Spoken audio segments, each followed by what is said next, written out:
श्री कृष्णा दोस्तों, किशोरी क्रिएशन से मैं सपना शर्मा आप सभी का हार्दिक स्वागत करती हूँ आपके अपने चैनल पर। दोस्तों, आज के वीडियो में आपके लिए माघ मास महात्म्य के 28वें दिन की कथा लेकर के आई हूँ। इससे पहले के माघ मास महात्म्य के 27 अध्याय के वीडियो जो है मैंने मेरे चैनल पर डाले हुए हैं, जिनको आप मेरे चैनल पर जाकर देख भी सकते हैं और श्रवण भी कर सकते हैं। आइए सुनते हैं माघ मास महात्म्य का 28वां अध्याय। वशिष्ठ जी कहने लगे कि हे राजा दिलीप, बहुत से जन समूह सहित अछोत सरोवर में स्नान करके सुखपूर्वक मोक्ष को प्राप्त हो गए। तब लोमश जी कहने लगे कि संसार रूपी इस तीर्थ में राजा को सब श्रद्धा पूर्वक देखो। यहाँ पर 33 करोड़ देवता आकर आनंद पूर्वक रहते हैं। यह अक्षय वट है जिसकी जड़ें पाताल तक गई हैं, और मार्कंडेय ऋषि प्रलय के समय जिन भगवान इसी अक्षय वट का आश्रय लेते हैं वही शिव जी की प्रिय भगवती भागीरथी है, जिसकी सिद्ध लोग सेवा करते हैं।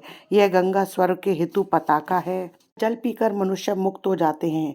हे मुनि, सभी प्राणी इस नदी को यमुना से मिली हुई पाते हैं। इसका संगम बड़े पुण्य से प्राप्त होता है। इसके स्नान से जन्म मृत्यु रूपी दावानल से कोई नहीं तपता, परंतु ज्ञान प्राप्त करके मुक्त हो जाता है। यहाँ पर स्नान करने से सभी प्राणी बिना ज्ञान के भी मुक्त हो जाते हैं। इसलिए ब्रह्मा जी ने यहाँ यज्ञ करने की इच्छा की थी। इसी संगम में भगवान विष्णु ने स्त्री प्राप्ति की इच्छा से स्नान करके लक्ष्मी जी को प्राप्त किया। यहाँ पर त्रिशूलधारी शिव जी ने त्रिपर दैत्य को मारा था, और प्राचीन काल में उर्वशी स्वर्ग से गिरी थी तथा स्वर्ग पाने की इच्छा से यहाँ पर ही उसके स्नान करने से नहुष कुल के राजा ययाति ने वंशधर पुत्र प्राप्त किया।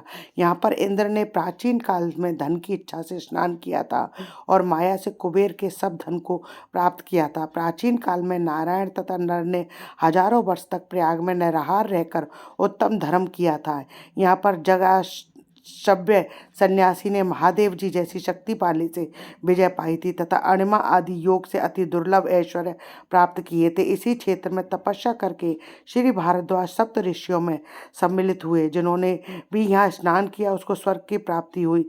इसलिए हमारे विचार से तुम त्रिवेणी में स्नान संसार से पहले किए हुए तुम्हारे सब पाप नाश हो जाएंगे और संपूर्ण वैभवों को प्राप्त हो जाओगे। ऋषि के इस प्रकार के सत्य वचन सुनकर सभी त्रिवेणी में स्नान करने लग गए, और इसी स्नान करने से सबकी पिशाचता नष्ट हो गई। शाप से विमुक्त होकर उन्होंने अपना शरीर धारण कर लिया। वेद निधि ने अपनी संतान को देखकर प्रसन्नचित्त होकर लोमश जी को संतुष्ट किया और कहा कि आपके अनुग्रह से ही शाप से विमुक्त हुए हैं। अब आप इन बालकों को योग्य धर्म को कहिए। लोमश जी ने कहा कि इस पर युवा कुमार ने वेदों को अध्ययन समाप्त कर लिया, इसलिए इन कन्याओं ने की प्रीति पूर्वक कर कमलों को ग्रहण करें। तब लोमश जी तथा कमलों को ग्रहण करें। तब लोमश जी तथा अपने पिताजी की आज्ञा से ब्रह्मचारी ने 5 कन्याओं से विवाह किया। इन कन्याओं के सब मनोरथ पूर्ण हुए। जिसके घर में लिखा हुआ है यह महात्म्य में पूजा जाता है, यहाँ महानारायण ही पूजे जाते हैं। पुष्कर तीर्थ में, प्रयाग में, गंगा सागर में, देवालय में, कुरुक्षेत्र में, विशेष करके काशी में इसका पाठ अवश्य करना चाहिए। पुष्कर तीर्थ में ग्रहण के अवसर पर इसके पाठ का दोगुना फल मिलता है और मरने पर वैष्णव पद को प्राप्त होता है। इति श्री माघ मास महात्म्य में 28वां अध्याय संपूर्णम। दोस्तों, यदि आपको मेरा ये वीडियो अच्छा लगे तो इसे लाइक शेयर कीजिए, चैनल को सब्सक्राइब कीजिए, पास ही में बेल आइकन को हिट कीजिए ताकि मेरे आने वाले हर नए वीडियो का नोटिफिकेशन आपको मिल जाए। हिंदू धर्म, रीत रिवाज, कथा कहानी जानने के लिए मेरे चैनल पर बने रहने के लिए बहुत बहुत धन्यवाद। जय श्री कृष्ण दोस्तों, राधे राधे।